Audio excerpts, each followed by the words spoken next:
Quarreled and Tested is the name of the sermon. And as I've been telling everybody for months now, is I follow a sermon guide. I don't pick the sermon title and I don't pick the sermon text. I'm just following a guide. Everything else is mine. And my mentoring pastor said, you got to live the text every week. And when I saw that, I was like, uh-oh. Quarreled and tested. And oh boy, am I living the text. Woo! How many out there are being quarreled and tested? Well, we'll talk about tested later. But we're definitely quarreled. We don't want to be tested. We don't want to be tested. I've had my fair share of healthy discussions and debates this past week. And as some of you know, maybe a few of you, I'm not one to back down to a quarrel. Definitely not going to back down. And this week, my quarreling entailed translations, mistranslations, and facts. So I come to the decision this week that I'm no longer going to argue facts. Facts from reputable research. But quarreling can be healthy. It can be. It flushes things out. Things like misunderstandings, good or bad theology. And it brings us to today's text. And I invite you to turn to Exodus chapter 13, verses 1 through 7. And we're just continuing right from last week. We're at chapter 16. Hear the word of the Lord. From the wilderness of sin, the whole congregation of the Israelites journeyed by stages, as the Lord commanded. They camped at Rephidim, but there was no water for the people to drink. The people quarreled with Moses and said, "Give us water to drink." And Moses said, "Why do you quarrel with me? Why do you test the Lord?" But the people thirsted there for water, and the people complained against Moses and said, "Why did you bring us out of Egypt to kill us and our children and our livestock with thirst?" So Moses cried out to the Lord, "What shall I do with these people? They're almost ready to stone me." The Lord said to Moses, Go on ahead of the people and take some elders of Israel with you. Take in your hand the staff with which you struck the Nile and go. I will be standing there in front of you on the rock of Horeb. Strike the rock, and water will come out of it, so that the people may drink. Moses did so. In the sight of the elders of Israel, he called the place Massah and Meribah, because the Israelites quarreled and tested the Lord, saying, "Is the Lord among us or not?" Brothers and sisters, this is the word of God for the people of God. Thanks be to God. Father in heaven, let the words of my mouth and the meditation of my heart be pleasing in your sight, my rock and my redeemer.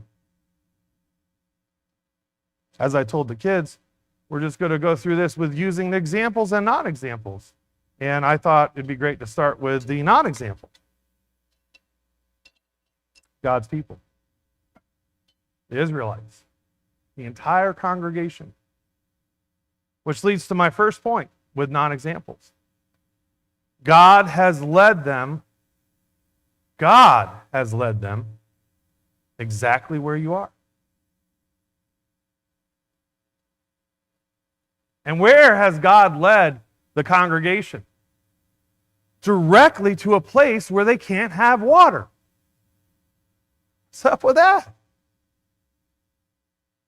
God put them in this wilderness. Some translations say desert, and it's actually called Sin. That was the name of the desert. He put them there to flush out their disobedience. He put them there to flush out their lack of faith. And they, the Israelites, the congregation, quarreled and tested the Lord. Verse 2, quarreled. Another translation would say protested. And the language in the Hebrew, in the syntax, it implies a heated argument, this back and forth with Moses and the people. Moses says to their protest and quarreling, what are you doing with me? Why are you testing the Lord? Don't you know the Lord God Almighty has put you exactly where you are? And Moses also knew that their protesting, it represented an attempt to manipulate God. See, the people, they should have known that God was going to provide for their needs. Now they should have. And this congregation, as it says in the text, keeps making the same mistakes over and over and over. Talk about slow learners. How many people can relate to that? Making the same mistake over and over and over. Ouch, right? I heard a friend of mine says, you haven't suffered enough. That's why you keep making those mistakes. Sooner or later, you'll suffer enough. Wouldn't you think that by now they'd be sick and tired of being sick and tired? It's silly, right? So what's the root of their problem? What's the root of the problem? What's the root of their problem? Number 2, they didn't trust God. That's their problem. The people should have known by then. Didn't God provide in the past? Provide for their needs? Now, prior to working in ministry, my previous profession was banking and finance. And we used to have these sayings, these idioms, these truth bombs that we would say in upper management. One of them was, figures don't lie, and liars don't figure. And that's great when you're looking for patterns in banking. I worked as a financial analyst. It was really riveting work. We did forensic things with paper. But I could take someone's 18 months of bank statements. I could take their banking history. That's what happened. And I could compare it with their accounting. That's what they're saying happened. And I'll find discrepancies. Because figures don't lie and liars don't figure. And when we look at this with God's account of what happened, not their account, but God's account, a pattern has emerged. God consistently provided for them. There's plagues in Egypt. Remember those? Some of them were ugly and nasty and just weird. God provided. Through the Red Sea, that was miraculous. God provided. Through the bitter water, last week through manna and the quail, God providing. Through these supernatural things. Those figures don't lie. So what the congregation was doing now, they were refusing to wait for God to care for them. Instead, they protested like they did in the past. But this time's different. Their protesting this time is different. The first time, they didn't really know better. But this time, they should have known better. This time, by their protesting and knowing better, that's what it means by they tested God. That's what that means. They were trying to manipulate God.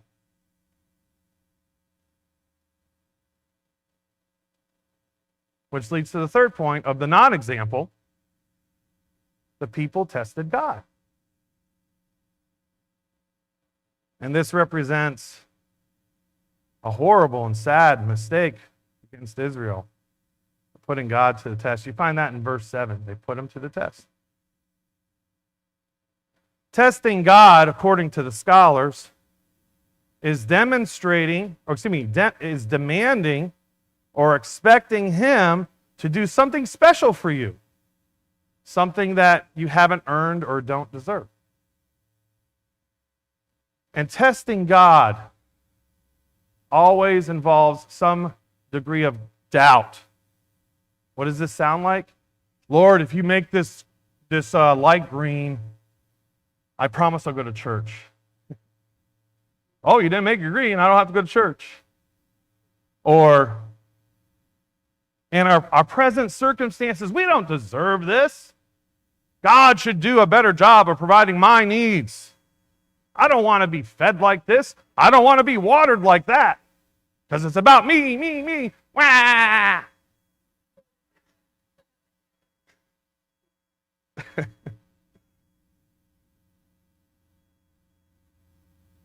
And what they're doing here is similar to last week. 16 verses 2 through 3, grumbling against Moses and Aaron. Their death by then was death by hunger, now it's death by thirst. Slow learners. What's Moses going to do? So we turn to Moses. He's our example for today. I think we got an artist's rendering of this actual account. It's pretty accurate too. Do we have something like that, Julian? An artist's rendering? That's what it is, yep. Pretty accurate for Moses in this situation. It's funny, isn't it? I can relate to Moses. Sometimes this is how I feel. Maybe this is how you feel. Going to your place of work, you might be the only Christian there. So the question is, how do we do this stuff in which we are called for? How do we fill in the blank as we're called to do it, even at the risk of our own peril? That's where Moses is in this text. So you see, God is using Moses as a catalyst for change. And who likes change? Anyone? Amber, you do not like change. Who likes change? Anyone? You like change? All right, right on, right on. You say that. What specifically changed for the Israelites? Aiden? Their home. Okay, what else? What else changed for the Israelites? Everything. Yeah, what didn't change? Everything changed. They're in a new place. He's not a plant, by the way. We didn't talk about this before. Far from a place that they thought was home, where they were enslaved. We talked about that last week. It would be better if we were back there. Now they're experiencing this new theology. Correct? Moses wrote the first 5 books of the Bible, so yeah. So the people are being led by this outsider, really, because he wasn't really one of them. Remember the story? The congregation didn't know Moses. They didn't grow up with him. They didn't have years with him. And all they could go off of was that they knew that God was working through him. I mean, look at his history. Those figures don't lie. The question that they really wanted answered was, is God still working through him? And you see that in verse 7. That's what they're asking.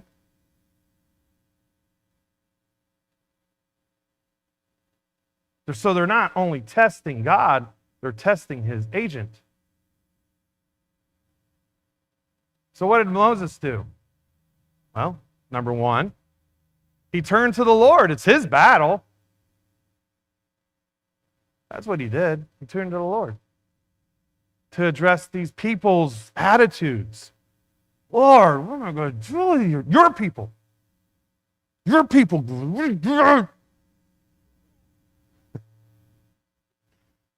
And to augment the urgency of the matter, the Israelites wanted to stone him. Can you do something quickly here?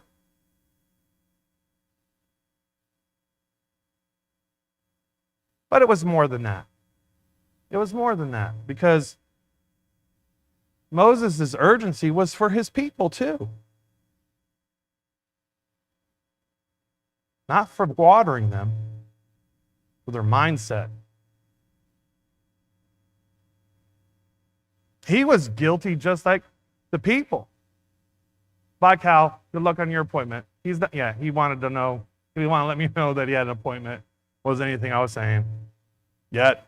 You might. Bye, brother. Moses was just like the people. He was guilty. He wasn't trusting the Lord either. The Lord would provide. So what happens next? If we follow along, verse 5, what happens all this? The Lord tells them to grab the elders. Why? Why did he grab the elders to go with him? Aiden? To bear witness of what's going on. And I think you said a good word there is trust. The elders weren't going to believe it unless they saw it. That's their mindset. There's another term in finance. It's called cooking the books. That's slang. You watch something on Al Capone. You got someone cook the book, the chef. They call him the chef, he's cooking books. It's slang for using accounting tricks to make a company's financial situation look legitimate. And you find this in forensic accounting as well. And what does this look like in business? It looks like backdating checks. It looks like backdating contracts. It's embezzlement. These are all illegal. What is embezzlement? Well, it's funny. Watch the Ozarks if you really want to watch. But it's basically like, for instance, in business, it's funneling money into one line item, and then you support something else with it. So, for instance, if we at the church, we support Hope FM. So I can't say, hey, I'm going to go on a retreat for Hope FM. Can you pay me for it? That's embezzlement. We might call it, hey, we're robbing Peter to pay Paul. Anyone hear that? I knew what that meant after I had 3 businesses. I figured that out real quick. What's that? Sure, yeah. I have 8 children. I speak sarcasm fluently. We'll call it a conflict of interest at best. But if we were for profit, it is called embezzlement. And I see this. I see this every day with people who are incarcerated. That's what they're there for. So, Aiden, you're right. There's no cooking books here. Moses didn't go off in the middle of the night with thousands of flasks you know, going back and forth, making thousands of trips in the dark of night. The elders witnessed it. They saw it. Congregation needed water. The elders saw how it happened. They saw how God miraculously provided it. Through Moses' actions, but God provided it. End of story. Don't tell me what you think happened. Show me. Show me. That's what the Lord was instructing Moses to do. The elders documented what happened. No more conversations, no more bickering. Document it. Which leads to my second point for Moses, is he said, documentation beats conversation. God provided Moses the documentation that was needed to prove that Moses was listening to God's instruction. Documentation beats conversation. Number 3, God showed up and he showed out. Can I get an amen? How many times we need that? Oh my goodness, Lord, if you just show up and show out. And how do we know that? Verse 6, I will be standing there. God's presence and power. But there's more than just solely his provision. He had a provision through an agent, an unusual place, and by unusual means. Moses, he was the agent. He was the catalyst. Now, Moses didn't perform the miracle. God did that. When I first started here, Cal, see, he left. I was using him as an example. Cal says, and he wasn't the only one, there was other people that said this too. He would ask me, well, are you going to be able to, and can you, and what's going on, and how's this going to, because he was concerned about the watering of the people. And I say over and over again, and I said this to Freddie too, if God's in it, no one can stop it. Amen? And we learned that in the New Testament as well, right? If God's in it, nobody can stop it. Everybody say that. If God's in it, nobody can stop it.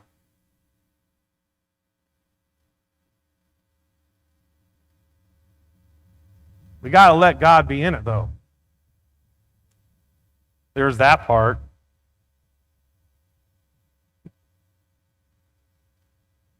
The motorcycles were right on time, weren't they?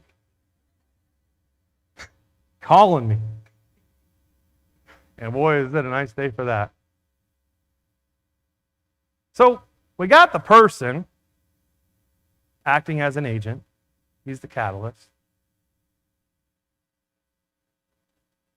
The place. A rock? I mean, who does that? God does. And he can. And by the means, a staff? I mean, Tim, you're a tool guy. There's a tool for every job. Would you think a staff was the tool to get water? No.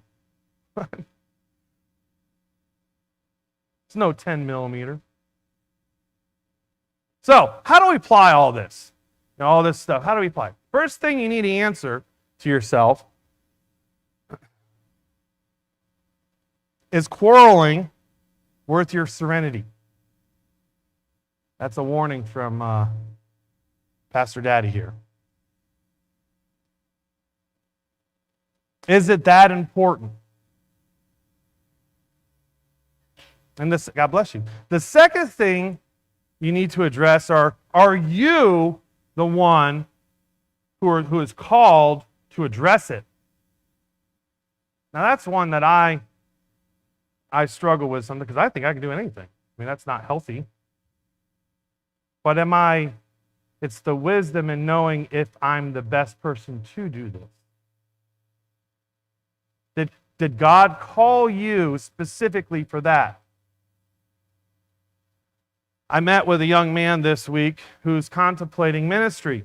He's about 20. And I said to him, you better make sure that God's calling you to this, because it's going to be the most difficult thing you do in your life.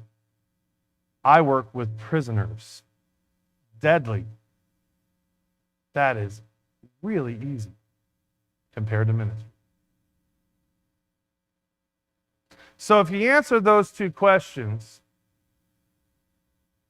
then you might be called to be a catalyst for change. And when you do, not if, when you do, people are going to doubt you. People are going to call your integrity into question. They might even want to stone you. So what do we do? Let's go back to Moses' number one. Turn to the battle. It's his. Turn to the Lord. It's his battle. Turn to the Lord. It's his battle. As much as we'd like to do worldly things, like throat punch someone repeatedly, stab them in the eye with a pencil, you're telling on yourself, son. As much as we want to do worldly things, the battle is the Lord's. And this is hard for me. As I said earlier, I want to jump right in. I'm a fixer. Me and Tim, we're the same. We want to fix something. Sorry, sweetie. Stop fixing it. And if I act too soon, there's a cost. First of all, there's a cost to my serenity. Then there's a cost that I have to make amends. Then there's a cost in sleep. And at the risk of losing my serenity and my sanity, I've decided I'm not going to argue with facts anymore. Proverb 26, verse 4 says, don't answer fools according to their folly, or you will be a fool yourself. Mark Twain has a good twist on that as well. Which leads us to number 2. Documentation beats conversation. And you think this would be easy in ministry. But people in ministry, they're not on common ground. For example, I am not a biblical scholar. By no means. Because I know what that means. Even though I graduated from a well-known scholarly seminary, which is called Asbury, Asbury produces phenomenal biblical scholars. Look in the back of your book. You probably have someone from Asbury that contributed it. My schooling through Asbury, this book, by the way, my schooling through Asbury was how to be a pastor. However, even though I'm not a biblical scholar, I've been taught how to determine what a reputable source is and what is not. For instance, I use a source by Dr. John Oswald. He's an American scholar, distinguished professor at Asbury of the Old Testament. He teaches doctoral candidates theology. The Old Testament, and not only Hebrew, but other ancient Semitic languages. He's the author of 11 scholarly books, which means he's the authority from other scholars. In business, we call him a SME, a subject matter expert. And I tell you, when I read his stuff, it's written in English, but sometimes you wonder, because it's hard. It's hard to even understand what he's saying, especially for this country boy. I actually took some stuff and translated it into Redneck, because then I could read it. But he's a qualified authority. He has a commentary on the Old Testament series. I own Isaiah. There's 2 volumes. Volume 1 is chapter 1 through 39. Volume 2 is chapter 40 through 66. Chapter 1 was released. 12 years later, chapter 2 was released. It took him 12 years to release the chapter 2. So arguably, how long did it take him to do the first chapter? At least 12 years. This should be easier the second time around, right? So you got, so let's just say 12 years. You got 24 years just in Isaiah. That doesn't count studying Hebrew. takes 6 to 7 years to be considered a scholar in Hebrew. So arguably, this guy spent 30 years of his life devoted to Isaiah. Just Isaiah. Now, conversely, we have people that say they do their research, watching YouTube videos with tinfoil hats on. Or at best, with dated free commentaries on the internet, whose sources could be in question because of corrupted text or indoctrination. If it's online, folks, and it's free, there's a reason for it. These are facts. Yet people will spew garbage over qualified SMEs. Now, if you're in business for yourself, that's a recipe for disaster. But the Lord will tell you it's reckless, accountable behavior. James 3:1. Not many of you should become teachers, my brothers and sisters, for you know that we who teach will be judged with great strictness. Even though I'm no biblical scholar, I have an obligation to believers. I've been charged by my seminary and by God to preach God's unaltered, uncorrupted word, not hundreds of years of dogma or indoctrination. This is a charge I take very, very seriously. And as Christians, we should take this text responsibly. We have an obligation. We have an obligation to accept widespread academic data over indoctrination, understandings on false teachings and corrupted manuscripts. Proverbs chapter 26, verse 5. Answer fools according to their folly, or they will be wise in their own eyes. And the problem is we encounter people who think indoctrinations are the facts of their faith. So I got a new saying I developed. I kind of borrowed it from another biblical scholar. He says data over dogma. I'm saying data over indoctrination. I've encountered people this week who worship their Bible, who worship their interpretation of their Bible, and somehow they got lost with their understanding. Somehow they don't understand that they really should be worshiping God. And if we're reading the Bible and we're not looking at it as a mirror, guess what? We're doing it wrong. If our understanding has me spewing hate and judgment on other people, guess what? We're doing it wrong. And if our understanding doesn't hinge on the summation of all the laws and all the prophets, which Jesus himself said, love God, love people, you are doing it wrong. Love God, love people. That's what the data says. That's what the documentation says. And this distinction is very important. Being an interdenominational Christian church, I didn't think I had to say that because of the cross and me saying Jesus all the time, but apparently that wasn't clear. So, interdenomination Christian church. And you know what? As a side note, what if we just said we're international church and then some Muslim shows up? What are we going to do? We're going to love them. What if a Jewish person shows up? We're going to love them. Being an interdenominational Christian church, we really, really should strive for unity, not division. Isn't there enough of that out there? Shouldn't this be a safe place? That means we got to set aside things that just really don't matter. And if we do, number 3, guess what? If we do, God shows up and out. And as much as we like to take credit, it's not ours. He shows up and shows out, and he does a better job at it. Now, he might use us as agents for change, but ultimately it's his battle.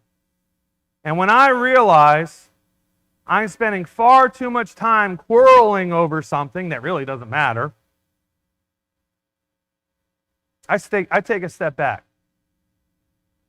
Because it's probably my ego, and I'm edging God out.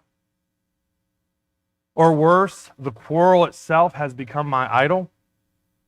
That's dangerous. So, church, as we use our Bible, this documentation, as a mirror throughout the week, who are you? Are you the example? Or are you the non-example?